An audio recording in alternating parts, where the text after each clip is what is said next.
আসসালামু আলাইকুম, আমি জান্নাত হাজির হয়ে গেলাম ইফতারের খুবই কমন একটা রেসিপি নিয়ে। আজ আমি আপনাদের দেখাবো পারফেক্ট মচমচে বেগুনি বানাতে হয় কি করে। তার আগে যারা এখনো আমার চ্যানেলটি সাবস্ক্রাইব করেনি, প্লিজ সাবস্ক্রাইব মাই চ্যানেল। প্রথমেই লাগবে বেগুন। আমি দুটো লম্বা সাইজের বেগুন নিয়েছি, আপনারা চাইলে গোলটাও নিতে পারেন। বেগুনগুলোকে কেটে পানির ভেতরে কিছুক্ষণ ভিজিয়ে রেখেছিলাম, তারপর লবণ দিয়ে মেখে রেখেছিলাম।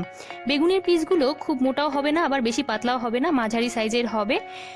বেশি পাতলা হলে মনে হবে বেসনের গোলা খাচ্ছি, আবার মোটা বেশি হলে ভাজার পর বেগুন থেকে পানি বের হয়ে যাবে, আর তখন বেগুনিটা নরম হয়ে যাবে আর মচমচে হবে না।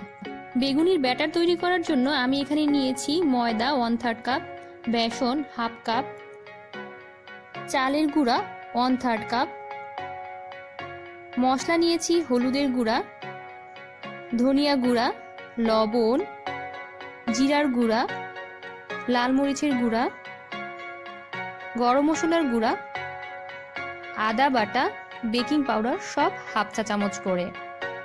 পানি নিয়েছি পরিমাণ মতো। সব উপকরণগুলোকে একটু ভালো করে মিশিয়ে নিব। সব মেশানো হয়ে গেলে এর মাঝে অল্প অল্প করে পানি দেব আর স্মুথ ব্যাটার তৈরি করব। মনে রাখতে হবে একবারই বেশি পানি দেওয়া যাবে না। বেসনের ব্যাটারটি যতটাই সুন্দর করে মেশানো হবে আপনার বেগুনিটা কিন্তু ততটাই সুন্দরভাবে ফুলবে এবং মচমচে হবে। চুলায় একটি প্যানে পর্যাপ্ত পরিমাণ তেল নিয়ে সেটাকে একটু গরম করে নিয়েছি, তারপর বেগুনগুলোকে এক এক করে বেসনের ব্যাটারে ডুবিয়ে তেলের ভেতরে ছেড়ে দিচ্ছি।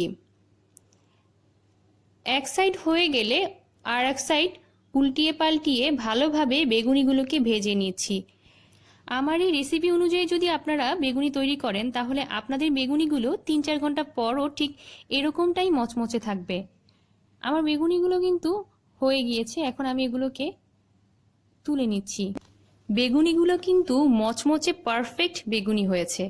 আপনারা বাসায় এভাবে তৈরি করবেন এবং আমাকে কমেন্ট করে জানাবেন কেমন হয়েছে। ভালো লাগলে অবশ্যই লাইক করুন এবং সাবস্ক্রাইব করুন। ভালো থাকবেন। আল্লাহ হাফেজ।